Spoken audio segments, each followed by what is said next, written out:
1 Peter chapter 4.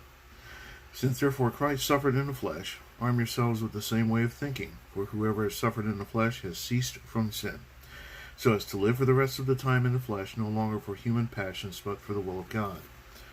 For the time that is past suffices for doing what the Gentiles want to do, living in sensuality, passions, drunkenness, orgies, drinking parties, and lawless idolatry. With respect to this, they are surprised when you do not join them in the same flood of debauchery, and they malign you.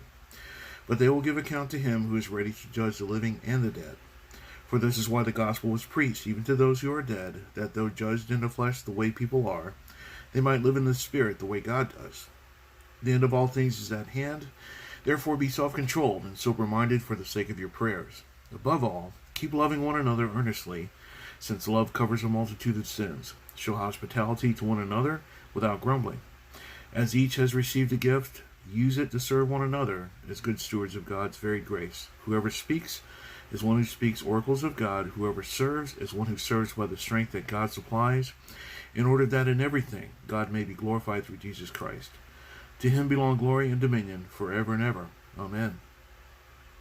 Beloved, do not be surprised at the fiery trial when it comes upon you to test you, as though something strange were happening to you. But rejoice insofar as you share Christ's sufferings, that you may also rejoice and be glad when his glory is revealed. If you are insulted for the name of Christ, you are blessed, because the Spirit of glory and of God rests upon you. But let none of you suffer as a murderer or thief, or an evildoer, or as a meddler. Yet if anyone suffers as a Christian, let him not be ashamed, but let him glorify God in that name. For it is time for judgment to begin at the household of God.